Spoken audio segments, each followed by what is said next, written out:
আজ একটু বিরিয়ানি বানিয়েছিলাম, সেটাই সবার সঙ্গে শেয়ার করলাম। আমি একটু মাশরুম দিয়ে বিরিয়ানি বানিয়েছিলাম, আর মাশরুমটা এরকমভাবে রেডি করে রেখেছিলাম। প্রথমেই সর্ষের তেলের মধ্যে কিছুটা কাশ্মীরি লঙ্কা দিয়ে হলুদ গুঁড়ো, জিরে গুঁড়ো, ধনে গুঁড়ো দিয়ে দিলাম, আর দিয়ে দিলাম কিছুটা টক দই। খুব ভালো করে মিশিয়ে একটা রঙটা খুব সুন্দর হবে। কিছুটা টক দই দিয়ে একটু নুন দিয়ে দিয়েছিলাম, দিলাম অল্প একটু কাসুরি মেথি হাতে ঘষে। তারপর কিছুটা রোস্টেড বেসন দিয়ে দিলাম। এই ক্ষেত্রে কাঁচা বেসনটা দিলে অতটা ভালো লাগে না, তাই বেসনটা যদি একটু রোস্ট করে নিয়ে দেওয়া যায় তাহলে খুব ভালো হয়। তারপর মাশরুমটাও দিয়ে 10 মিনিট মতো রেখে দেব। তারপর বিরিয়ানির যে পেস্টটা সেটা বানিয়ে নিলাম। দইয়ের মধ্যে হলুদ গুঁড়ো, লঙ্কার গুঁড়ো, ধনে গুঁড়ো, জিরে গুঁড়ো ভালো করে ভিজিয়ে রেখে দেবো। তাতে কি হয়, রান্নার সময় এটা দিলে ফাটেও না, আর অনেকক্ষণ মশলাটা ভিজে যাবে। এবার একটু গরম দুধের মধ্যে কিছুটা কেশর ভিজিয়ে রেখে দেব। কিছুটা কেশর আর অল্প একটু কেওড়ার জল দিয়ে ঢাকা দিয়ে রেখে দিলাম। আলুগুলো ছাড়িয়ে একটা ফর্কের সাহায্যে একটু ফুটো ফুটো করে নেব, তাহলে ভেতরে নুন হলুদটা ঢুকবে। একটা ভাজা মশলা বিরিয়ানির বানিয়ে নিতে হবে। তার জন্য দিয়ে দিলাম বড় এলাচ, ছোট এলাচ, স্টার এনিংস, লবঙ্গ, তারপর দারুচিনি, সাজিরে, সামরিচ আর স্টোন ফ্লাওয়ার। তারপর এটা একটু গরম হয়ে গেলে দিয়ে দেবে দুটো জয়িত্রীর ফুল। হালকা গরম করে এটাকে রেডি করে নিতে হবে। একদম মিহি একটা পাউডার তৈরি করে নেব, তাতে কোনো রকম দানা দানা থাকবে না। তারপর আলুটা একটু কড়াইয়ের মধ্যে নুন হলুদ দিয়ে আর কটা গোটা গরম মশলা দিয়ে সেদ্ধ করতে দিলাম। এবার মাশরুমটা রেডি করে নেব। সর্ষের তেলের মধ্যে হাই ফ্লেমে মাশরুমটা রেডি করে নেব। এতে কোনো জল দেব না, এইভাবেই এটি শুকনো শুকনো করে একটু ভেজে রেখে দেব। খুব ভালো করে এটা যে ভাজা যাবে তা নয়, কারণ এটা দই দিয়ে তৈরি। তারপর এবার ভাতটা তৈরি করে নেব। চালটা আমি 1 ঘন্টা আগে ভিজিয়ে রেখেছিলাম। কিছু গোটা গরম মশলা দিয়ে, একটু ঘি দিয়ে আর একটু বেশি করে নুন দিয়ে আমি জলটা ভালো করে ফুটতে দেব। ফুটে এলে তার মধ্যে দিয়ে দিলাম ভেজিয়ে রাখা চালটা। চালটা খুব বেশি ভেজানোর দরকার নেই, 1 ঘন্টা ভিজলেই হবে। এবার দিয়ে দেব। 80% সিদ্ধ করে আমি এটাকে নামিয়ে নিয়ে ফ্যানটা ঝরিয়ে নিয়েছিলাম।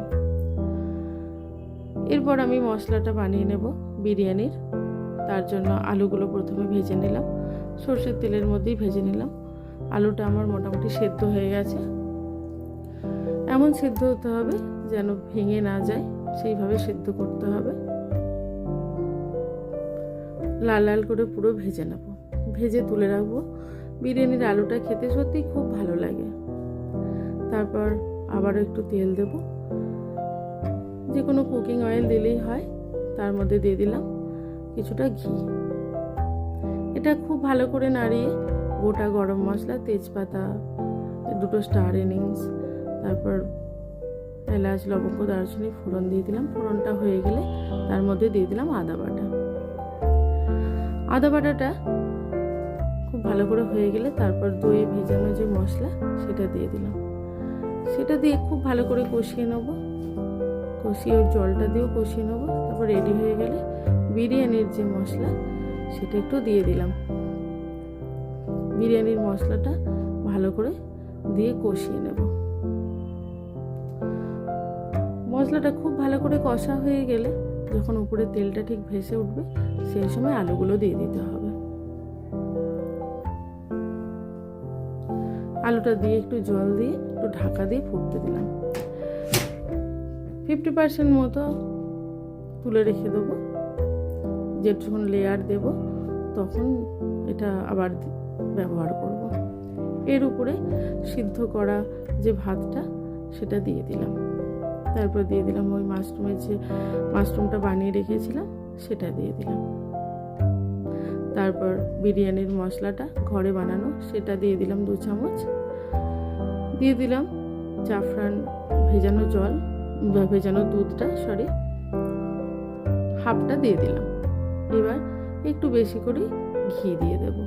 এই সময় নুনটা অল্প একটু নুন দেওয়া যায়, ভাতে যদি নুনটা ঠিক না হয় তাহলে দেখে নে, এই সময় একটু নুন দিয়ে দিতে হবে অল্প করে ছড়িয়ে। এরপর যে আলুটা তুলে রেখেছিলাম, আলুটা গ্রেভিটা এর উপর কিছুটা ছড়িয়ে দেবো। সব গ্রেভিটা দিয়ে দেব না, আবারও কিছুটা গ্রেভি রেখে দেব, একদম শেষে দেব। এর উপরে দিয়ে দিলে কালারটা খুব সুন্দর আসে। আবার একটা পার্টে ভাতটা দিয়ে দিলাম।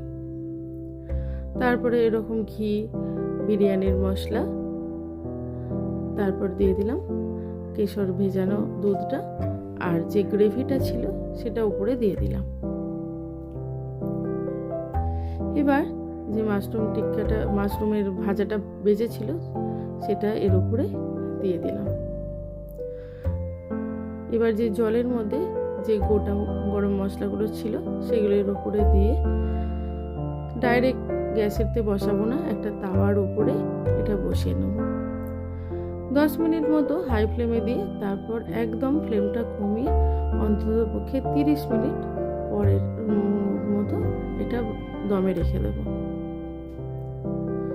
এরপর রেডি হয়ে গেল একদম গরম গরম বিরিয়ানি।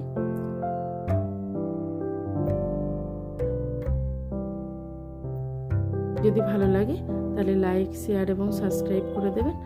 আর আমার ভিডিওটি এতক্ষণ ধরে দেখার জন্য অসংখ্য ধন্যবাদ।